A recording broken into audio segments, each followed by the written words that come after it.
सासे मानसिनि गोहोआ बिराद गोहोगोरा जानो हागौ। जेरै गंसेल' जोंबाय थानाय ममबातिया रोजा रोजा ममबातिखौ जोंहोनो हायो। थिग बेबायदिनो जोंनि गेजेराव सासे मोजां मानसियानो समाजखौ मोजां खालामनो हायो, समाजाव मोजां थासारि लाबोनो हायो। गोरों मानसि जानानै जेसेबां हायो एसेबां गियानफोरखौ राननानैसो होनांगौ। समाज फोसाबनाय, समाज दानाय बे हाबाफोरखौ गोरों मानसियानो मावनांगौ आरो गोरों मानसिनि आखायावनो थायो।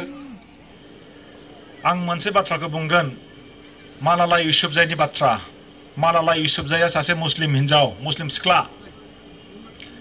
मालाला इउसुफजाइया लुबैदों दाबो लुबैदों जे गामिनि जेसेबां उन्दै उन्दै गथ'फोर दङ गासिबो लेखा गोरों जानांगौ।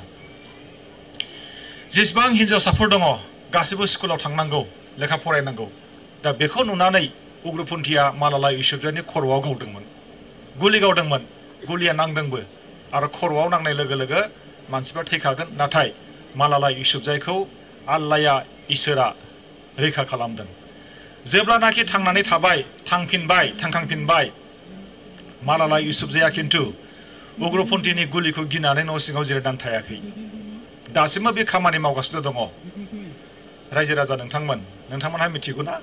ओरैबायदि समाज दं दाबो जोंनि समाजाव, माखासे हादोराव, जे हिन्जावफ्रा इउनिभार्सिटि फरायनो मोना।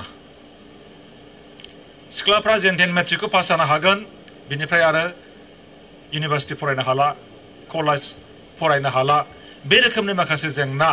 दा मालाला इउसुफजाइया बेफोर जेंनाखौ गावसिनि समाजाव फोसाबनो नाजादों। जोंनि समाजाव मा जेंना गैया? मा गैया दे बुं। राजखान्थिनिफ्राय लानानै रांखान्थि, थुनलाइ, सोलोंथाइ, मोनफ्रोमबो बिथिङाव जेंनाखि जेंना। रायजो राजा नोंथांमोन, पान्डब आरो कौरबनि दावहाखौथ' मिथिखादों। कौरबआव बेसेबां दंमोन? 100 जन बिदा फंबाय। पान्डबआ साबाल'मोन। नाथाय बे साबाल' बिदा फंबाया 100 जन बिदा फंबायखौ माबोरै फेजेननो हाखो? बे बाथ्राखौ जों गोसोआव लानांगोन। साबाल' बिदा फंबायनि गेजेराव मा दंमोन? अनलायनाय आरो मान होलायनाय आरो फोथायलायनाय दङमोन। बेनिखायनो बिसोर देरहादों आरो बिसोरजों दङमोन श्री कृष्णनि बोर। श्री कृष्णआ बिसोरखौ बोर होदोंमोन। बै बिदा फंबाय साबाया धर्मआव दङमोन। धर्म माने जायनि थांखिया सैथो, जायनि बुंनाया सैथो, जायनि आखल आखुआ सैथो, जायनि खामानि मावनाया सैथो, बेनो धर्म। दा बे पान्डबफ्रा धर्मआव दंमोनखाय बिसोरो देरहादों।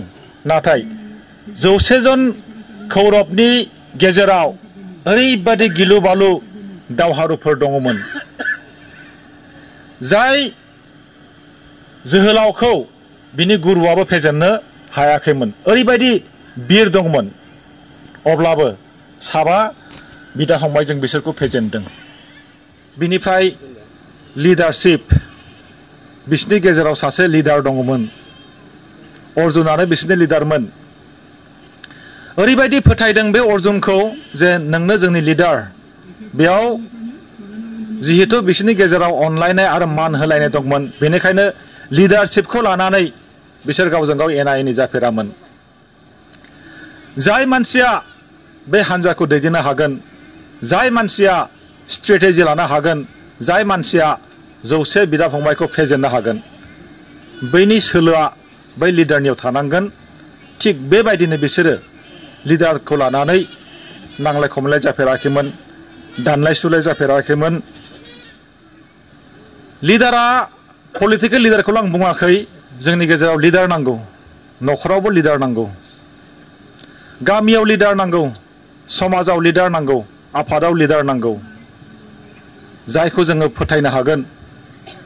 जाय लिडारा जोंनि जेंनाफोरखौ सुस्रांनो हागोन, बेबायदि जोंनो लिडार नांगौ।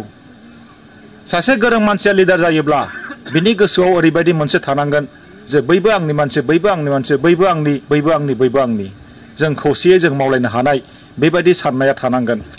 सासे मानसिखौ, सासे लिडारखौ, सासे गोरोंखौ उन्दै उन्दै गथ'फ्रा बेसेबां जौखोन्दो नायनानै सोलोङो मिथिगौ ना? 83 जौखोन्दो। बे मानसिया मा मावदों, बिनि लाइफ स्टाइला माबायदि, बियो मा बुंदों, बिनि आखल आखुआ मा, बियो बबेहाय थाङो,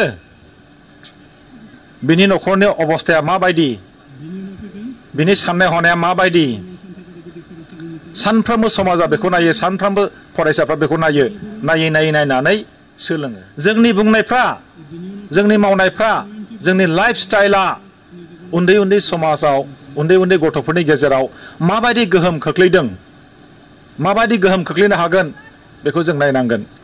जोंनि राव, थुनलाइ, हारिमु, जोंनि फोथायनाय, जोंनि सान्थौ, बेखौ फोथांनानै लाखिनो थाखाय जोंनि रायजो राजाफ्रा जाय जेरै हागौ एरै खामानि मावनांगोन।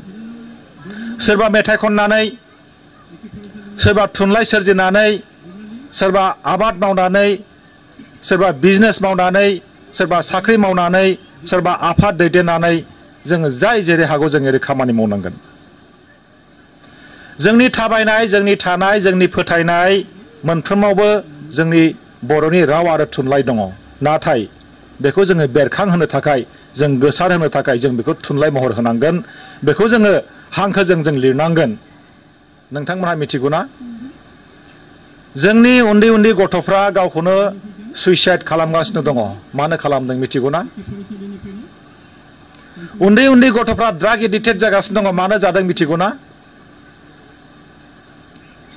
उन्दै उन्दै गथ'फ्रा फरायनायफोरखौ नागारनानै गोदाव सोराव जादों। मानो? उन्दै उन्दै गथ'फ्रा उन्दै उन्दै बैसोआवनो हाबा जानानै गोदाव सोराव जादों। मानो? आरो जोंनि समाजा बिसोरखौ दाय होयो, उन्दै उन्दै गथ'खौ। नाथाय जों मोनसे बाथ्राखौ जों गोसोआव लानांगोन। ड्राग एडिक्टेड जानायनि थाखाय, गावखौ सुइसाइड खालामनायनि थाखाय, उन्दै बैसोआव हाबा जानायनि थाखाय उन्दै उन्दै गथ'फ्रा दायनिगिरि नङा। मानो नङा? आं दहाय सिगाङावनो बुंदों, उन्दै उन्दै गथ'फ्रा बाथ्राफोरखौ मोजाङै मिथिनो हाया। माया मोजां, माया गाज्रि, बेखौ बिजिरनो हानाय बिसोरनि गोसोआव बारा गोहो गैया। आरो बिनि दायनिगिरिया जोङो बिसोरखौ मोजां लिड खालामनो हायाखै। लिडार हिसाबै जों खामानि मावनो हायाखै। बेनि थाखाय जों दायनिगिरि। जोंनि आखायाव ओरैबायदि गोहो दङ, जाय गोहोखौ लानानै जोङो जोंनि गथ' गथायनि केरियारखौ जों दानो हायो। जोंनि फरायसाफोरनि जि एजुकेसन, बेखौ जों क्वालिटि खालामनो हायो। बेनि थाखाय जोंनि साफ्रोमबो दिथागिरि बिथांमोनहा गथ'फोरनि गोसो बिगियान, साइक'लजि, बेखौ मिथिनो नाजानांगोन।